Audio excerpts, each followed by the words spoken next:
Au Maroc, plusieurs milliers de personnes ont manifesté dimanche 8 juillet 2018 à Casablanca, la capitale économique. Ils dénoncent la condamnation de meneurs du mouvement de protestation Irak. Ce mouvement avait agité le nord du royaume entre 2016 et 2017. Ces agitations avaient été déclenchées par la mort d'un vendeur de poissons broyé par une benne à ordures en octobre 2016 en voulant récupérer sa marchandise.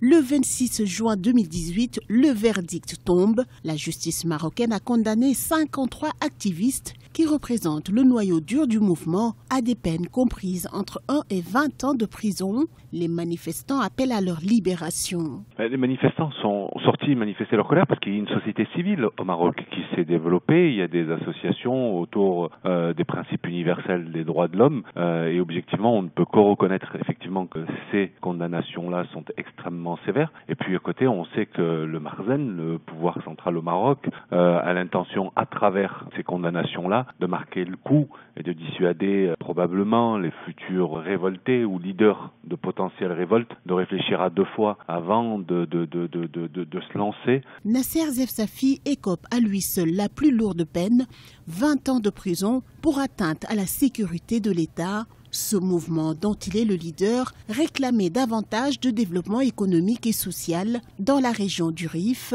qui souffre de marginalisation économique et de manque d'infrastructures, mais aussi d'emplois pour les populations. Qui est plutôt positif et c'est un signe de bonne santé effectivement dans ce qui se passe dans la société civile marocaine, c'est de sortir dans la rue pour manifester son mécontentement et demander effectivement à ce que ces peines soient revues parce qu'elles ne correspondent pas à la réalité d'une situation, surtout dans un pays qui a tendance à se développer depuis de nombreuses années et qui, prétend ou tend à se rapprocher peut-être des standards démocratiques qui ont cours en Europe. Aujourd'hui, les manifestants dénoncent un acharnement et trouvent les peines très sévères, voire démesurées, et réclament leur libération sans conteste.